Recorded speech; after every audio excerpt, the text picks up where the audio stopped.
Okay, so today let's talk about something I think everybody can relate to, but still kind of makes us all a little uncomfortable, and that is sex.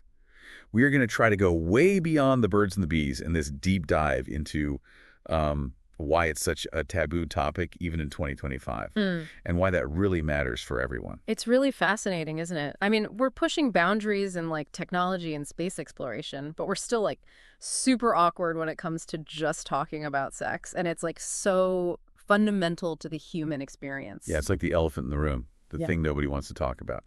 So the source material today is a YouTube podcast script called, and get this, Let's Talk About Sex, Breaking Taboos and Building Understanding. And it really digs into all this discomfort. And what's interesting is that this discomfort's not new. Like, this goes back centuries, like viewing sex as purely for procreation and reproduction. And a lot of that is like religious and cultural norms, too. And this all kind of emphasize like making babies over pleasure or individual agency. You know what I mean? Yeah, totally. It's like we inherited all of this baggage, this legacy of just not talking about it. And when you don't talk about something, then there's all this room for misinformation and shame. Even the script mentions that, like, most of the sex education that we got in school was based on this really limited view of sex. Oh, absolutely. It's like they just drilled it into us. Don't do it. You'll get pregnant and die. Like, come on. That's not exactly empowering Yeah.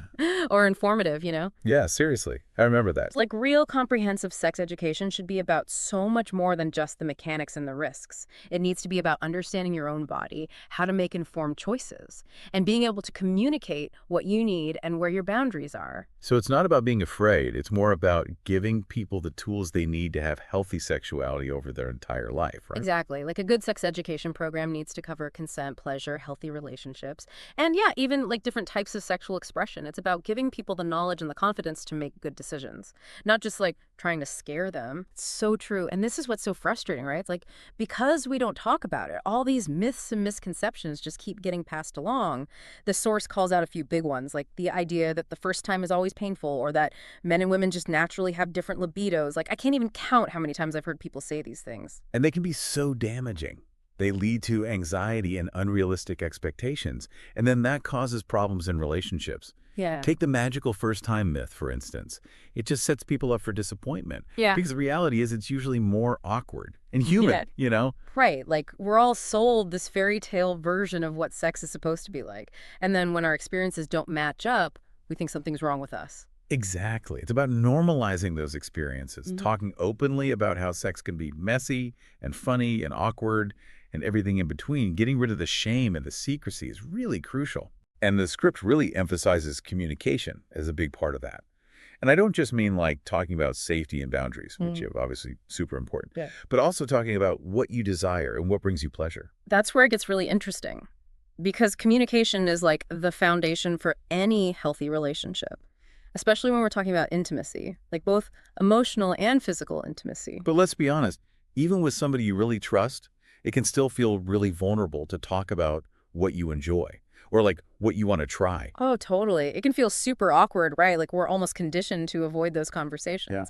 But the script has some really practical advice for like how to get started. Like, even just expressing what you enjoy or asking your partner what they like, that can make such a big difference. I've never thought about it that way. Yeah. But yeah, even those little things can help build trust and openness. Hmm. And the script also gets into another topic that people are pretty uncomfortable talking about. Yeah. And that's self-exploration or, masturbation. And again, it comes down to getting rid of all the myths and the shame around it. Self-exploration is a perfectly healthy and natural way to understand your own body and learn what feels good. Yeah. It's like learning your own sexual language before you try to communicate it to somebody else. That is such a great analogy because how can you really tell someone what you need and what you desire if you don't even fully understand it yourself, right? It's like self-exploration can actually make sex better when you are with a partner because you're more self-aware and you can communicate better. But so many people, especially women, are made to feel ashamed of it because of all those societal taboos we talked about earlier. Yeah, it's crazy, right? It's like we're taught to fear pleasure instead of embracing it as a natural part of being human. So we've covered the silence, the myths, the need for better education, and open communication. This deep dive's already making me rethink how I approach these topics. It really does make you think, doesn't it? And the source really emphasizes that moving from all this awkward silence to having open dialogue. It's a journey, not like a destination. We can't erase centuries of baggage overnight, right? But we can start by challenging all these norms that keep us quiet. Yeah, so it's less about like one big talk Yeah. and more about having these conversations over time. I like that. Right. Like imagine parents just talking to their kids about sex in ways that are appropriate for their age, like all throughout their lives. And schools teaching comprehensive sex ed that covers everything from consent to pleasure. And just imagine everybody being able to have open discussions about their experiences and desires without shame. It sounds amazing, but also kind of like a fantasy world. How do we even get there? Well, it starts with us. Like, what's one little thing that you, the listener, could do today to challenge all that silence around sex? Could you start a conversation with a friend or a partner? Or even just think about your own beliefs and where they came from. I like that. Like remembering that we have a right to information and pleasure and healthy relationships. Pretty empowering when you think about it that way. It totally is. It's like taking back our sexuality from all that shame and secrecy. That's been hanging around for way too long. And the script also talks about how media and pop culture plays a role in shaping how we see sex. And honestly, it's not always accurate or helpful. That's so true. Like you're just bombarded with all these images and stories, and a lot of them just reinforce stereotypes and these totally unrealistic expectations. Exactly. So it's important to be a critical consumer, to question what we see and hear Yeah. and to look for information that's diverse and accurate. So it's not just about having more conversations, it's about having better conversations, like conversations that are informed and nuanced and respectful of people's different experiences. Exactly. It's about moving beyond all these simple binaries Right. and embracing the full spectrum of human sexuality. And we can't forget about how often sex is used to sell products, which can really mess with our understanding of it. Absolutely. It's so important to be aware of how marketing can manipulate our desires and our insecurities. Like sex is a natural part of life. It's not just something to be consumed or performed. So, okay, we've talked about personal responsibility, challenging media narratives, and having more open and honest conversations. But what about the things that make it hard for people to get accurate information in healthcare in the first place, like the systemic barriers? That is such a crucial point. We need to fight for policies that support comprehensive sex education and make sure that everyone has access to affordable reproductive health care Right. and that everybody has the right to make informed choices about their own bodies and relationships. You said earlier how misinformation can really thrive when there's a lack of good information. So if we don't give people accurate information, they're going to go find it somewhere else. And it might not be reliable or safe. That's exactly right. That's why it's so important to have trusted sources of information, whether it's parents or educators or healthcare providers, or even well-researched podcasts. Hearing all this, it makes me think we need like a total revolution, like a sex-positive movement to tear down all these harmful taboos and help people feel good about their sexuality. I love your enthusiasm. And you know what? I think that revolution's already happening. People are talking more openly about sex and challenging traditional norms Yeah. and demanding better education and healthcare. Yeah. It feels good to be even a small part of that change by having these conversations and sharing this information.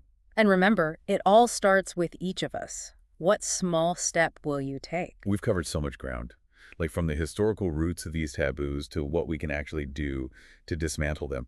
But there's one more piece that this source highlights that's super important that I want to touch on, and that is self-love. And I don't mean like the bubble bath and face mask kind of self-care. I mean like really, truly accepting yourself, like all of it, the good and the bad, the stuff you don't really post on Instagram, right? And the source really makes the point that this is like the key to everything we've been talking about. It really is. Because if you're walking around with all this shame and misinformation about sex, it's going to affect how you see everything. Yourself, your body, your desires. It's kind of like those myths we were talking about earlier. Yeah. They don't just give you these crazy expectations about what sex is supposed to be like. They also make you feel insecure about whether you're normal or good enough. Exactly. And that can really spiral. It can lead to low self-esteem and anxiety in relationships. And you might even start avoiding intimacy altogether. It's like a self-fulfilling prophecy, Not right? very good. But the source says that one way to combat that is through self-exploration, like really understanding what you enjoy and what feels good. It's about taking back your body and your pleasure and not letting those old taboos tell you that you should be ashamed. And that can be so empowering. When you really know and accept yourself, it's easier to communicate what you need and set boundaries and create relationships that are built on honesty and respect. So it's not even just about sex. It's about feeling good about yourself, having confidence, and being able to connect with people in a real way.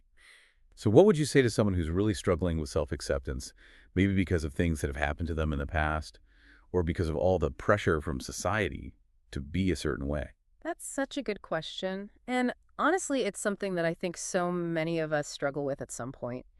I think the first step is just acknowledging all of those messages that we've internalized, all those things that society tells us about what's right and wrong when it comes to sex, and realizing that it's not our fault, you know? These are just deeply ingrained cultural norms that we've been taught our whole lives. So a lot of it is about unlearning all those harmful messages. Yeah, exactly. It's about questioning those narratives and choosing to embrace a more sex positive and self compassionate perspective. And remember, this is a journey.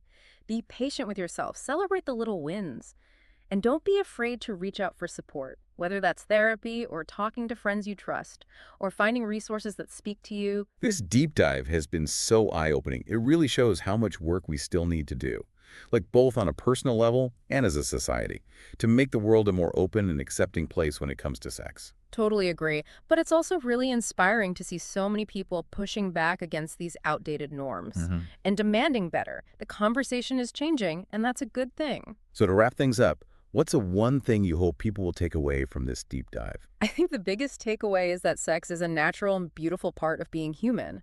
And it's time we start talking about it honestly and with respect. Embrace your sexuality, challenge those norms that are holding you back, and never be afraid to ask questions and learn more. I love that. And remember, listeners, this isn't a one-time conversation. Keep exploring, keep learning, and keep talking. Until next time, stay curious.